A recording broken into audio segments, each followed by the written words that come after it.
Hello, everybody. Hey, guys. Welcome to another episode of Spotlight on Home. Here we are again. All right. So I thought this would be helpful for you, especially because a lot of the people that are kind of finding us, they are considering homeschooling, and maybe that was something that they totally would not have done even 2 years ago. And so they're like, I don't know, but I have a lot of questions.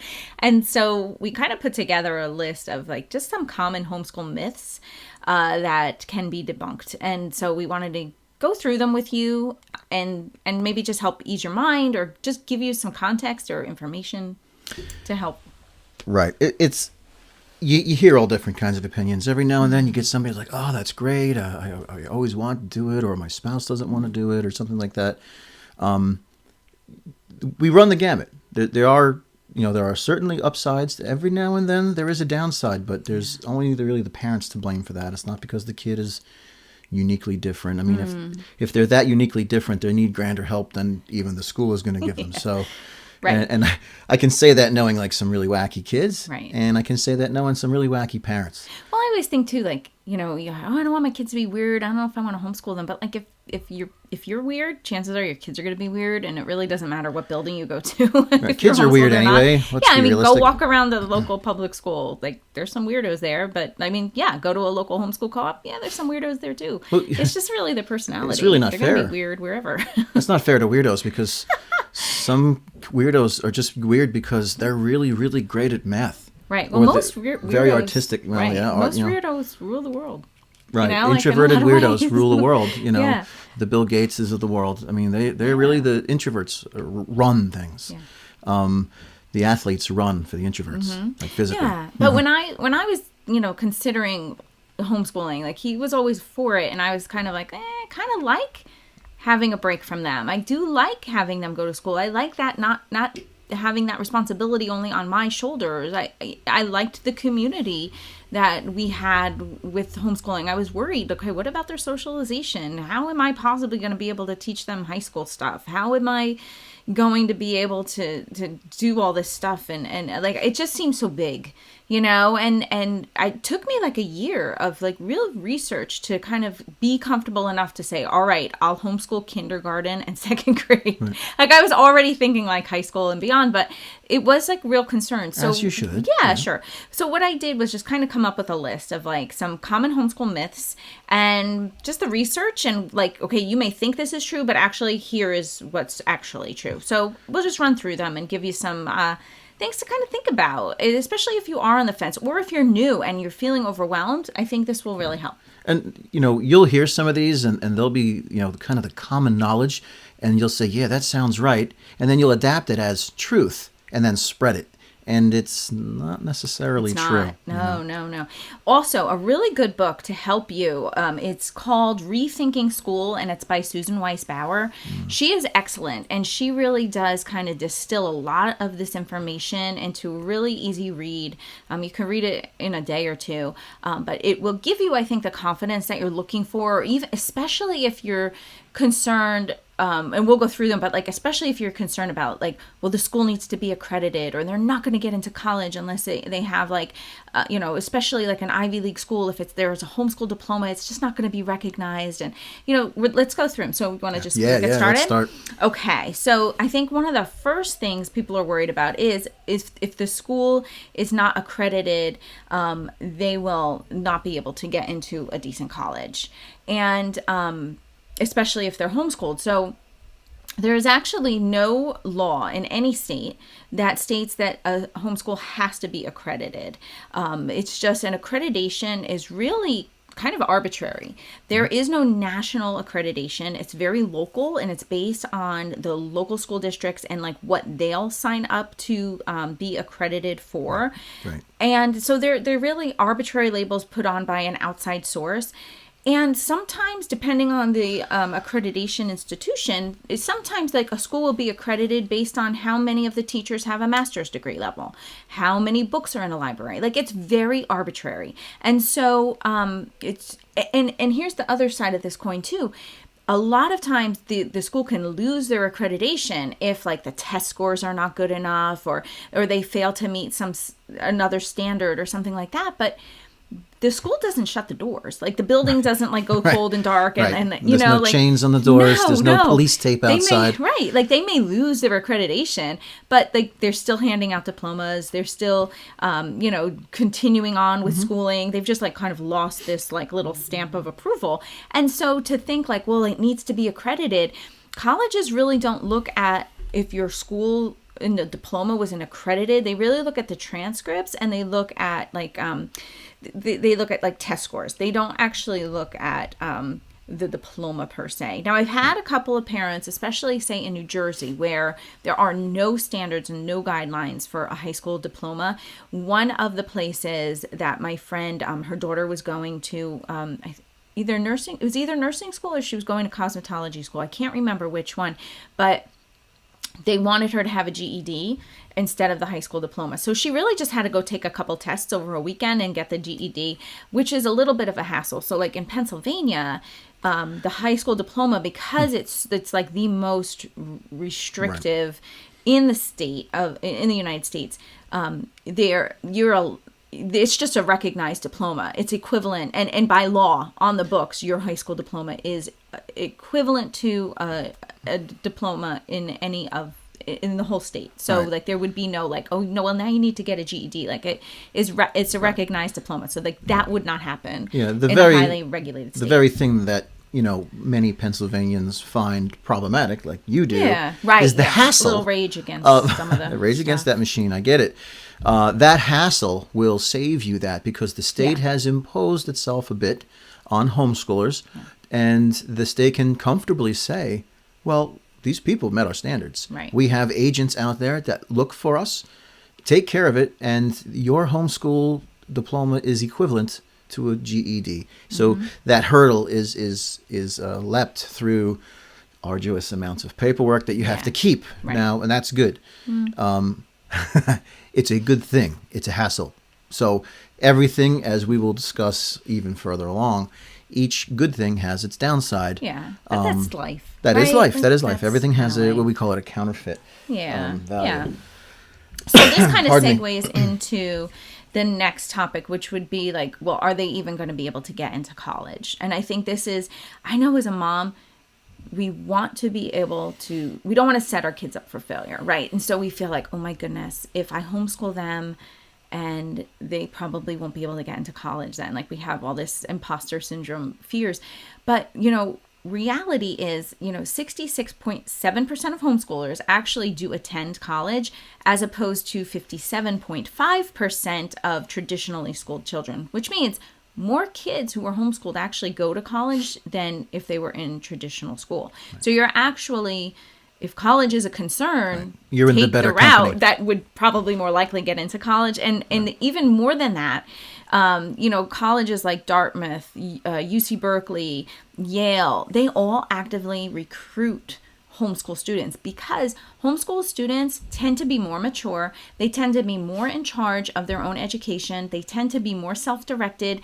They don't need to be micromanaged in a classroom, because that's just not what the learning style that they're used to.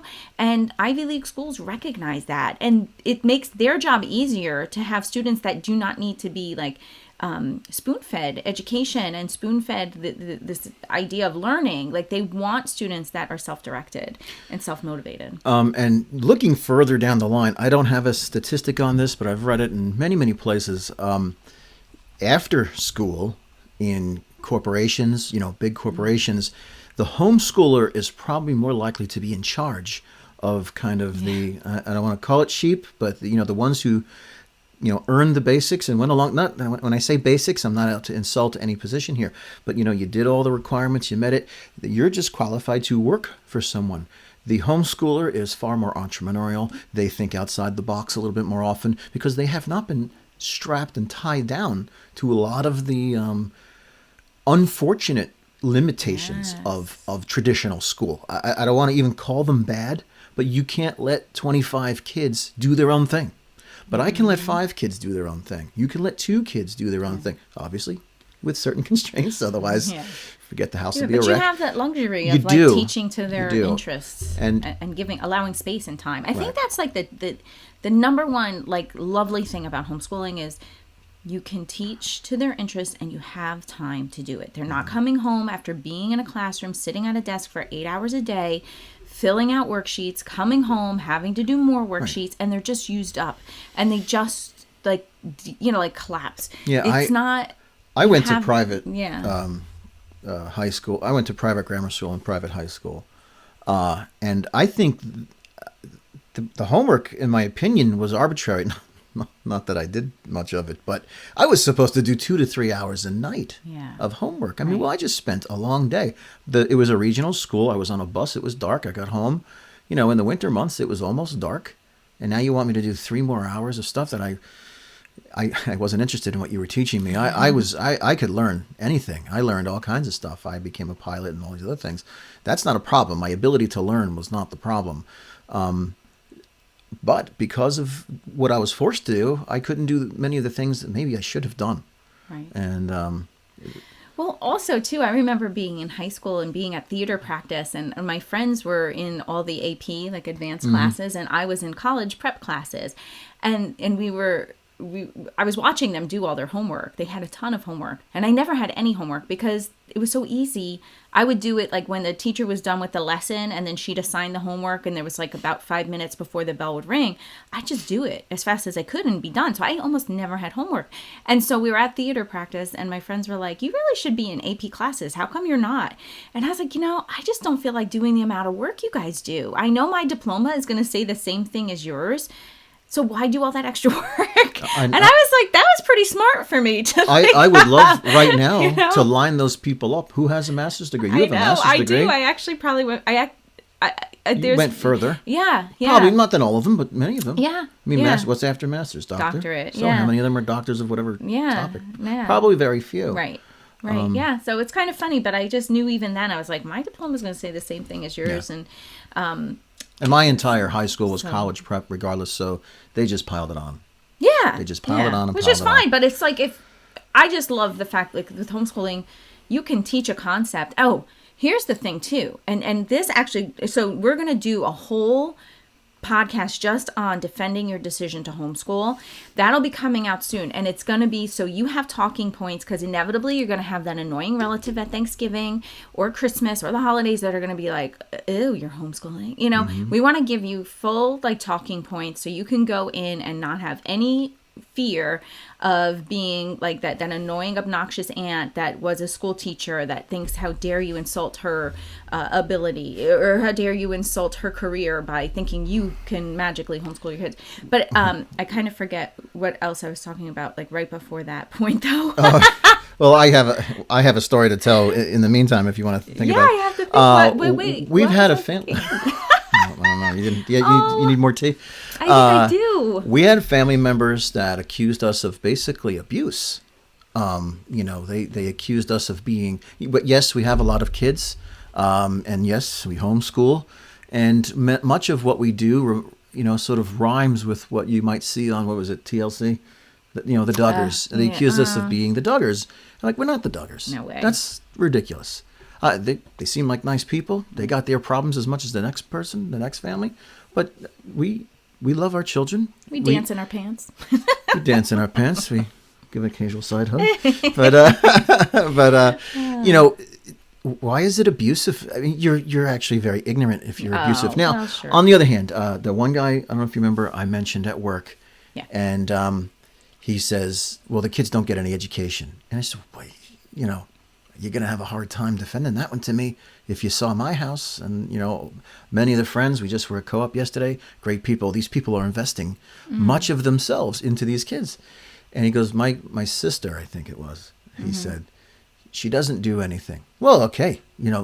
These kids are just playing video games and doing nothing. She obviously lives in a state where no one's really paying attention. That's going to make all of us look bad. But that's her fault. Or that's her husband's fault. I don't know if the husband was in the picture, but if he's the head, then I blame him. If she won't do it, then something needs to be done. Then if she's the only one there, then it's her fault. It's not the kid's fault. Kids are willing to learn. Kids, I worked in a residential treatment facility for kids that were very, very troubled. And when I say very troubled, I mean very troubled. And whether they realized it or not, they like structure. give them structure. They will rage against that structure, but as soon as you don't offer them structure, their lives go haywire, and it's a good thing. We're not saying it's not all super Montessori and the kids can climb out the windows if they want, although we had a kid climb out the window at co-op. That was not planned. That was not, we were those people. That was not planned. But they will thrive, but you must offer that to them. And I keep saying this over and over again. It's really about you. It's about how much investment you're willing to put. And you're going to be challenged by people who don't know. They're ignorant. And I'm not saying ignorant like calling somebody a jerk. They literally don't know. Right. Well, that's actually why we wanted to put this podcast out there, is just to debunk some homeschool myths, think like these things that I really we're here to equip you, because all right, you found yourself doing this, whether you chose to or not, or you felt forced. Now you're kind of, you got the school year off the ground, and when an airplane first comes off the ground, it's a little wobbly, it's not going up to speed, and you're not going Mach 1 yet. And maybe mom comes to Thanksgiving, or dad, and they don't understand, and they're from the old war days. Oh, this is how we did it, back then. And yeah, this is how they did it back then. And back then, it might have been good enough. But we're doing better now. Yeah, we know better. We know better. Yeah. And you're taking on something very noble, and you need to be equipped. And that's what we're here to do. We're here to equip you with knowledge. They may not accept it. Don't fight them. If you gave them, if you give them good info and they just throw it on the ground, or pearls before swine, and all right, dust your feet off, and and dust off your feet, move right along. Okay, please pass the cranberry sauce. Yeah, this is more for your own confidence, or feeling like, oh, maybe I did, so you kind of brush away those self-doubts too, and just. It's challenging when it's your parents, because you respect your parents, you revere them, you fear them sometimes.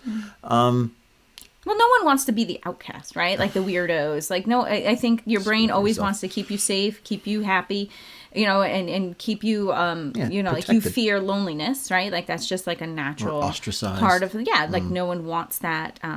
So of course, like when you decide to take a stand and like do this, you're always going to have those questions, and you're going to second guess yourself, and you're going to be like, well, maybe they're right, So this will hopefully help give you. They even may be right on one point, but you can change and adapt and fix whatever it is. Right. Yeah.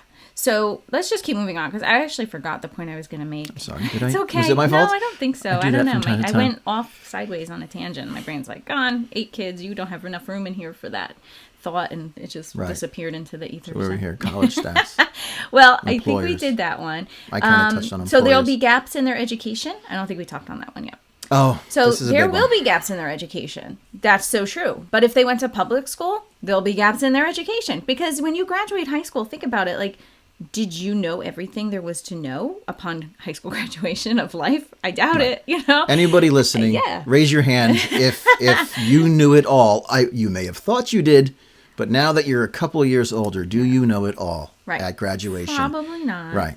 Which means, you could be like, sure, there's going to be gaps in their education. However, it's more important to give them the skill of how to find information and be a lifetime learner, as opposed to give them the skill of like, accept all the information that is spoon-fed them and just regurgitate it back long enough to pass a test. Like those are your two choices. Like, what kind of human do you want to leave your home as an adult?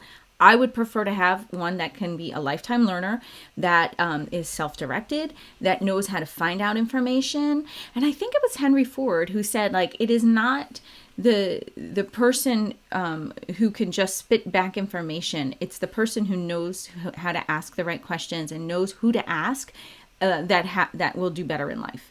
And I think that's so true. Like, you want the people to be able to know where to find information from. Well, we can look.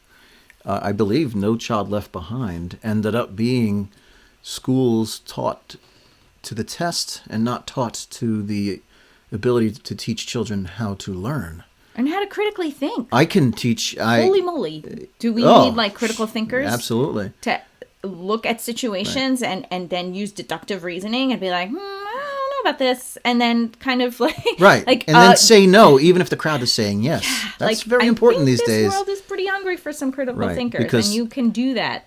Oh, especially the stuff that they've been calling science on the news. I mean, if you critically think, you might be right to at least question whether some of these things are true or not. And I don't care what side it's coming from. And here's the thing, you don't trust the science, you trust the results. You know what I mean? And so like to say just trust the science is again being spoon-fed information and believing asbestos it. was good science. Yeah, DDT sure. was good science. Yeah. 4 out of 5 doctors recommended camels. That was good science, you know. That's why I smoked them when I was young. Right, yeah. Pregnant moms, you know, like you should switch to like just whiskey. It's so much better for you. Right. Like, no okay. gin. Yeah. Cut back on the gin, but you know, head for the whiskey, whatever. I don't know, whatever. Okay, so there will be gaps in their education, and that doesn't mean it's a failure on your part. It just means that everybody is in it. You know, I think of my own education experience too. Like we had a teacher who was teaching Spanish, but she was terrible. And so like by my 3rd year of Spanish in high school, I still didn't know Spanish after She taking cannot it talk for to 3 Dora years. the Explorer at all. No, not at all. So it's like, but yeah, okay, so there are gaps in my education, but it's not, you're going to find that anywhere you go. So like, don't let that stop you from homeschooling. The gap could be if your kid is super great at math and they're stuck in a class with kids that are just okay at math. You lost something. Definitely. So maybe you could skip the Spanish or an area in history to let this kid totally explore their ability in math. And yes, they'll have a little gap in history. Well, hopefully if they live healthy and all this, they'll have time. Maybe that math career can afford them the time to sit back and read the history books that they should have. Totally. I caught up, years later. And it took, I mentioned it in the last one, it took Audible and things like that for me to catch up because there was no way. Well, I found the time. Actually, Elon Musk, he homeschools his kids. That's right. He created this special school and me. he teaches them straight to their, and I'm not like holding him up as some awesome person. By no means. But people who are in the know and are, I consider intelligent at least, they realize like, and actually if you look at very wealthy, very high up people, very accomplished people, oftentimes either have private tutors for their own children or it's a very exclusive private quiet school. They almost never actually attend public schools for their own kids anyhow. It's not a dig at public schools. I'm just thinking if you are on the fence thinking you're not going to be able to provide something as equivalent as a traditional school education, you can really take that and throw that thought error out because it's not true. Another one is how can you possibly teach tough subjects like advanced calculus or Latin or hardcore writing and all these things. And what I want to encourage you to do is like, so when we got to the high school level with our kids, we have 3 so far that we've had through high school. One is still currently in high school, but anything I didn't know and I didn't feel confident teaching, I outsourced. Either found a a tutor that was in college that was just a little bit above them, but like maybe was taking math as a major, and so they could go ahead and teach algebra 2 to my easy student. for them. And that was easy money for them Easy too. money. Easy money, easy job. If they want to go out Friday night, Yeah, gas money, have a good time. Exactly. So and then so like for example, writing class. You had that one with Mary, right? Yeah, like all the kids at the homeschool co-op we go to had a creative writing class. So I assigned them up for that. Or we used the Institute for Excellence in Writing and had that be a writing class. Or like so I was able. What's your cost to that one? That one is Andrew Pudwa. Okay. He does the Institute for Excellence in Writing, but it's all online. Or you can have the discs and you can watch them and the kids can write and you have the teacher manual. But even if you didn't feel confident doing that, like you can watch the thing and have him teach them, it's an excellent program. There's also the Lost Tools of Writing. That's from the Circe Institute. There's like so many things, but if you want your kid good at writing, just tell them to write down what they did every day. Right. Yeah, Narration. But like you can always outsource, and it doesn't necessarily have to be like Khan Academy. I think that's free and that's online. Right. There's so many opportunities, especially now with the homeschooling, with online education, that there's almost nothing you can't do. So like even for the higher level maths, we use teaching textbooks. they do that. And I don't have, it's self-grading. It's, it goes over the lesson. They put the answer in. It tells them if it's right or not. If it's not right, they have the opportunity to watch and see how it's done. I don't have to teach it. So there's just like, don't let that be a barrier for you. There is always, you can even barter with another homeschool mom. Like, I can't tell you how many homeschool moms that I know that are very highly educated. They are doctors, they are scientists, they are very lawyers, physicians. Like, they are very, very intelligent women that wanted to homeschool their children because they felt like that was the better education, that they could give them a higher quality education. So at my homeschool co-op, I could easily say to another mom, like, hey, I have a master's degree in health education, and I know you have your master's degree in psychology. Would you mind, or your doctorate in psychology, would you want to swap, and we can kind of like, I'll do some kind of health program with the kids, and then you can kind of do maybe psychology 101, and we can just barter that way, or or I'll do some science experiments if you want to teach psychology to the older kids. Like, there's so many ways that you can go about doing this. And there's, even if you feel like, well, I only have a high school diploma and I don't feel qualified to do something like that, Katie. Or, yeah. I mean, there's something that you're good at that you can share, and then kind of work with other moms. Like, maybe you're a fantastic cook, or maybe you know how to garden, or maybe you know how to knit or sew, and you know what I mean. Like, there's some like, hey, would you mind teaching Spanish and I'll teach sewing? I mean, just start thinking outside of the box. Some dad could teach how to change a tire. Yeah. Some dads don't teach their kids how to change a tire, and I think they should, but they won't, and it's just the way it is. Right. They could change the oil. You could have a basic car mechanics class. This is how this is the proper way to wash the car. This is the proper way to vacuum the car. This is the proper way to do things. Definitely. I know that sounds like, that doesn't sound like school. Well, it's but stuff you're going to do. Skills. You need to know it. Yeah. And not for nothing. They have automotive in car school. washes, mechanics, and detailers are very well paid in the area. Not only that, but there's automotive programs in schools anyway. So to think it's not school is silly, because it is, you know? And I mean, actually, the job that I had done to my car, I have a little Honda Civic, and for 271,000 miles, I haven't spent a dime on it. It cost $400 for spark plugs and wires and whatnot. Now, I probably could have done the job, but I just didn't. It was better off that I went to work. And, maybe if my son was a little bit more equipped, he could have done that. And I think we have a couple of mechanical. We do have a few mechanically inclined. They're just a little on the young side. Yeah. But at the what's his name did archery. Yeah, no, that's what I'm saying, though. Everybody can bring something to the table, and then you can kind of take a look and see, like, cooking? Hey, I did, yeah. I love to cook, and I took cooking classes at the local college.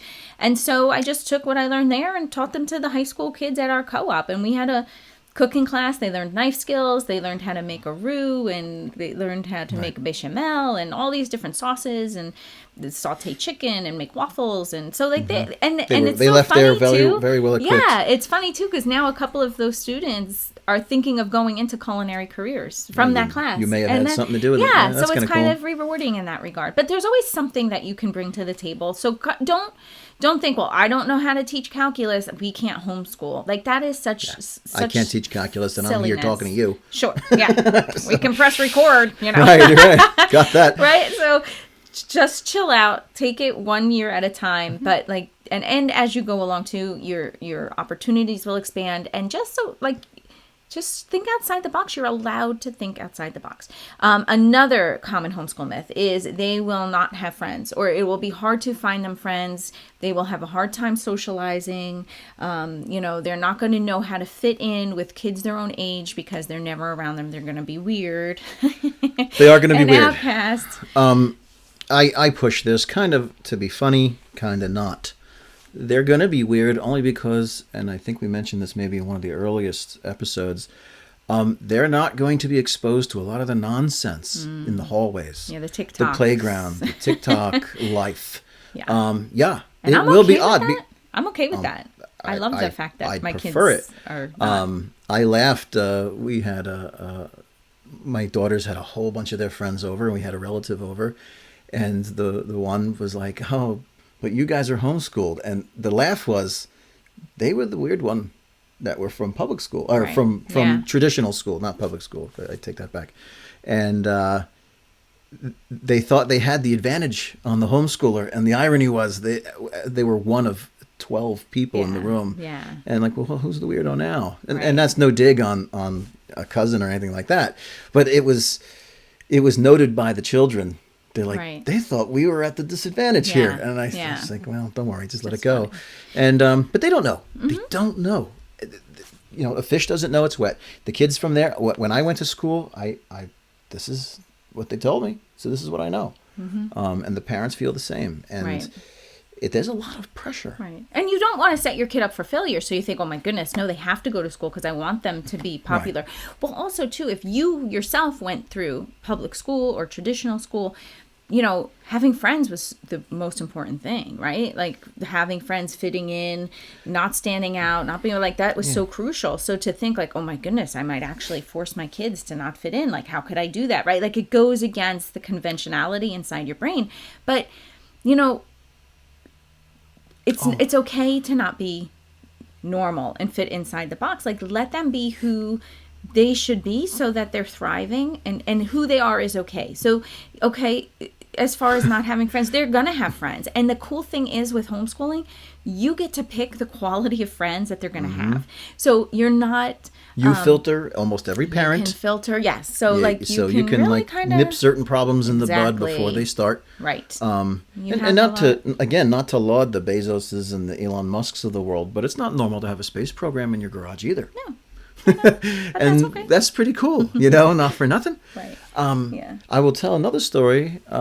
Jesse was at their friends over there in Jersey, and there was a girl there, and I said, "Oh, who's that?" And when I was picking them up, and she said, "Oh, that's so and so."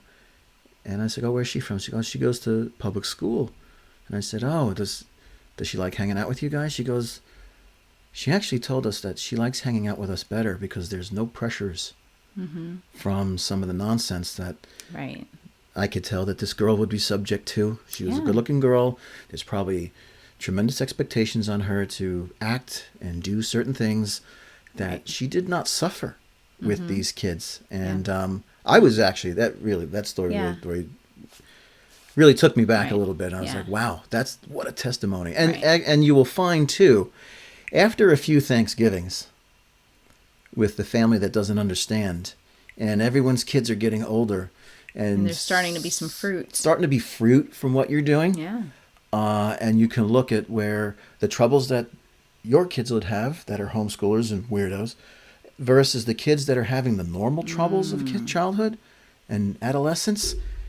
You know, grandma might be like, Something's different and Something's it's better, different. you know? So, they may not give it all the credit it deserves, right. but they will. We've seen that there's some note Definite taken. good fruit coming from. Wow, yeah. You know, I thought it was going to go this way and it went that way. Yeah. Don't but- worry. Yeah, when it comes to their friends too, like you can pick people that share your values. So you're not worried like, oh my goodness, they're going to go over their house. What are they going to be exposed to? You can eliminate a lot of that just by the sheer fact of you have more ability to filter who they're in touch with, right? Because it says you're the average of the 5 people you spend the most time with. And it also says like the folly is bound in the heart of a child. So you sticking your kid in a room for 8 hours a day with people that are within 12 months of them, and they're all foolish, you know, and then, you know, a companion of fools suffers harm. You're really setting your child up to suffer harm by being along with companions of fools. So, you know, homeschool for us was like, why would we want our child to suffer harm with having a companion of fools? Let's allow them to have a lot of friendships, but they don't always have to be within the same 12 months of the birth year. They can, you know, be over a spectrum of a few years and be on bases of hobbies and interests and talents and stuff, as opposed to just the fact like, oh, you sit next to me because we're the same letter of the alphabet and now we're friends forever. Friends forever. Yeah, it's like it's okay almost to have ridiculous. Right, I know, but like it's just only because it's like what everybody knows. They assume that it's the right way, but it's not necessarily the most logical. So yes, they might miss out on having some friends, but you can be very choosy on who they're friends with, and then nurture those relationships and have a better quality of relationships with better quality caliber people. I would bet on, you know, good money here that I think every single person here listening or watching understands that to have 2 really great friends is much, much better than having 50 kind of half-hearted friends. Yeah. I mean, it serves me well. I know it served you well. You can't devote, you can't be invested into 50 people. It's impossible. You can try, but you might run yourself ragged or overextend yourself or a litany of things. You just can't do it. No one possesses that much ability. Okay. Let's keep going because I don't want to make this too long. So they'll miss out on prom and graduation ceremonies. This is another thing. Like there are tons of our kids went to masquerade balls. There was no missing out on any kind of prom or special dances. Some at all. homeschoolers have their own proms. They have, yeah. We get a note. There's proms. That's not an issue. There's homeschool proms all the time. There's masquerade balls. There's even like one of the kids went to like a swing dance that another homeschool kid put together. They also did line dancing one time. Like there's plenty of opportunities for all that. And also graduation ceremonies. There are tons of homeschool graduation ceremonies that homeschoolers do. So that is not a thing. Like don't worry about that. You really, really, really want the pictures with the dress and the suits. You can order that online. Like you order can get it online, and then or a cap and gown, right? Print a diploma. And have the whole. You thing. can rent the firehouse. Totally. And invite all the kids from the co-op. Yeah. It wouldn't cost. You organize it. Totally. You're afraid you're not going to get it. Organize it. It will cost X amount of dollars for everybody to go. Everybody bring a dessert. A lot of the families will be like, "Oh, good, a prom. Somebody did it," because they're all worried about the same things. Yeah, no, and that's and because of that, there are opportunities that exist to fill that. So it's not like any concerns that you have are not just unique. Right. Somebody else has kind of like solved for it already. So definitely take that part or with be that. the change you want. want. Yeah, sure. Yeah, if you're looking for something and you're worried that you won't get it, definitely think outside the box and find a way to meet it. So another one is, when you homeschool, you have to set up a special room in your house that has a desk, and you have to set it up just like a classroom, and you have to do school from 9 to 3 every day, and they just have to sit there and they can go out to recess, and that's it. Like you have to model it exactly after school. And I want to tell you, like, don't do that. I'll say at least it's not necessary. It's If totally you want to not do necessary. that, if that works for you, I guess by all means. But I wouldn't recommend it. If you asked me how to homeschool, I wouldn't even have brought that up. But if maybe you're just descending out of the cloud of traditional mindset, and it starts that way, I guarantee you after 3 or 4 years, the kids will all be on the couch in their jammies. Right. Well, we also don't have space in our we literally have. We don't have a classroom. Our house is very tiny, so and I love it. It's just small, so there's no room to have a school room, right? Like there's just it's not even an option for us. No room here. No. For anything. There. So we we just do school. The little guys do school at the kitchen table or at the counter with me, or we sit on the couch and read, or they go, or the big kids, they'll do their school downstairs and just bring it up when they're done so I can check it. Like we don't have a designated schoolroom. And like I said in our earlier podcast, we just have bins and their schoolwork goes in there and then up to their rooms on the weekends. So we don't, but I don't want you to, I want you to think outside the box. Like start stretching your definition of education and what learning looks like and where learning can take place. It does not have to take place at a desk for 6 hours a day, or 8 hours a day in order to be considered an education, right? Like they probably would learn more and a richer education actually doing life and actually learning concepts as they're learning life. Well, learning life. Let's just say for a quick instance that you're baking a cake and you're putting the ingredients in the bowl and the kid asks, well, why does it make the bubbles when it makes the cake? Well, if you don't know, go find out. Mm-hmm. And then tell them. Yeah. That's it. I mean, the next kid, when they ask, you say, oh, well, the flour acts this way and the gluten does this and the baking soda makes the baking powder makes a foaming action. I don't know. I don't even know why. But the point is, they're going to ask. Have answers. Yeah. We joke about the mom answer and the dad answer. The mom answer is usually typically a little bit simpler. Dad will go on some long thing and the kid will get bored and wish they didn't ask. No, that never happened. And they'll actually ask for the mom answer from me. Yeah.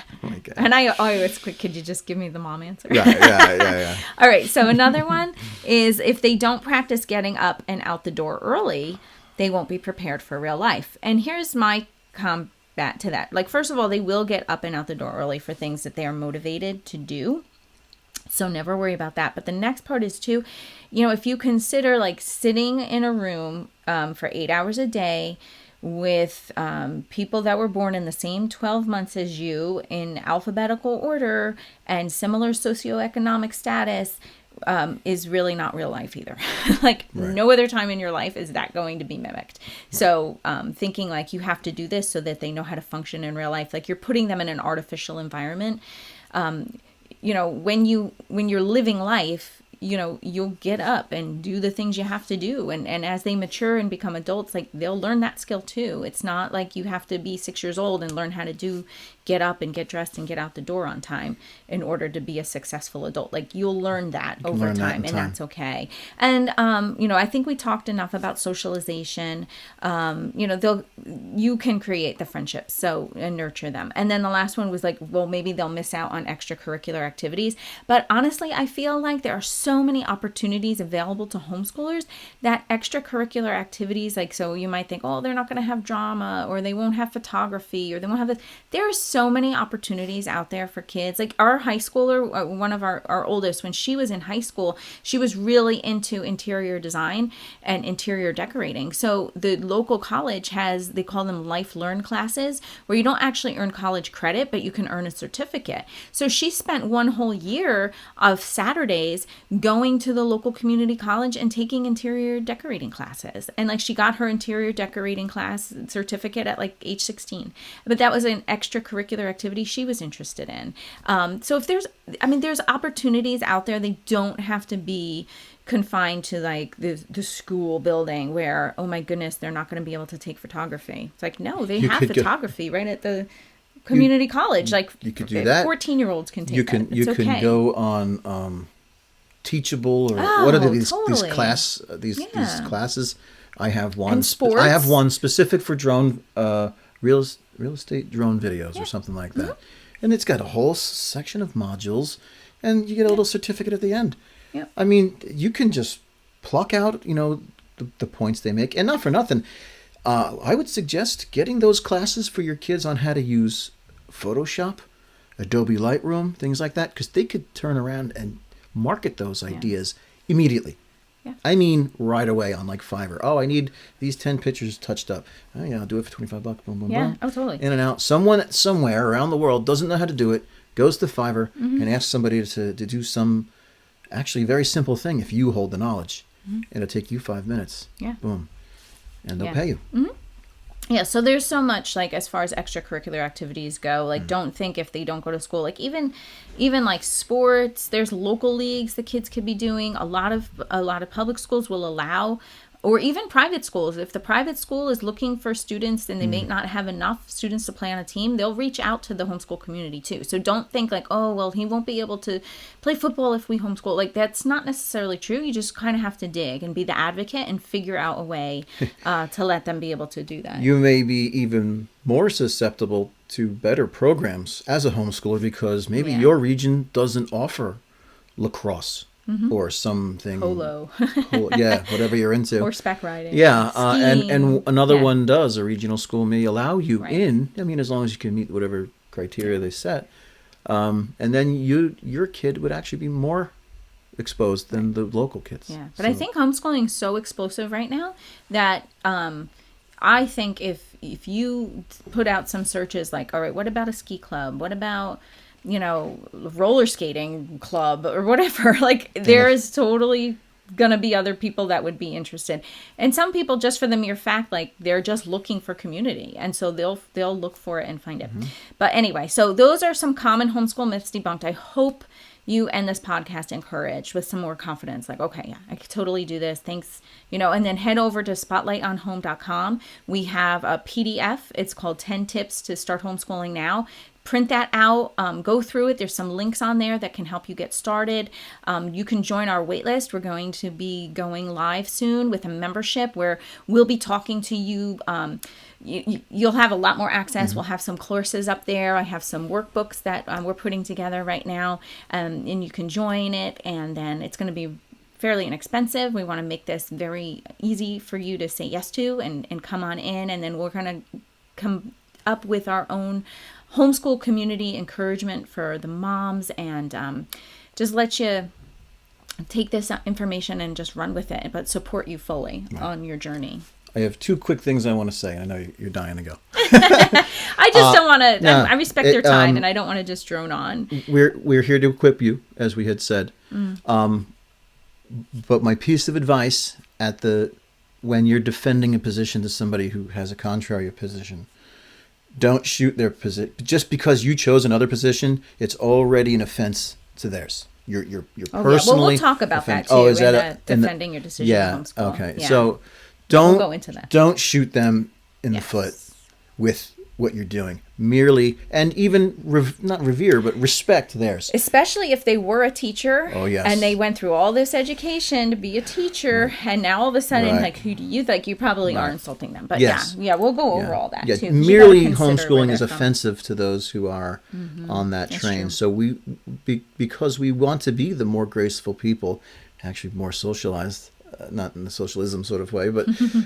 better socialized by at least acknowledging that what they did is noble, because it is noble. We want an educated society. Victor Hugo says, when you open the door of a school, you close one to a prison. And because even for mass public school, it was the much, much better step than no education at all. Yeah. And so for all that, we are grateful. We are grateful as a community at the church. We're grateful as a community, as a nation. And, we're grateful that I'd want my neighbors' kids to be educated. I really do. And I want them to a set standard. So be well. If you found any of this interesting, please tell a friend. We really we would love to like grow the word to spread. Right, totally. It's very important. It'll be very helpful to us, and we'd appreciate it very, very much. Yeah.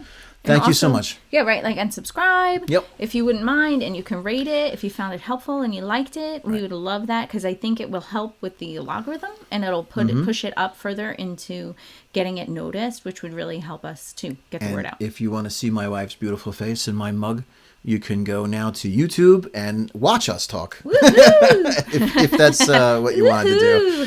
But, you lucky people. Yeah. Lucky. Oh, all right. So Thank you, everyone. Thanks, guys, so Take much. care. We'll talk to you next week. Have a Bye-bye. good one.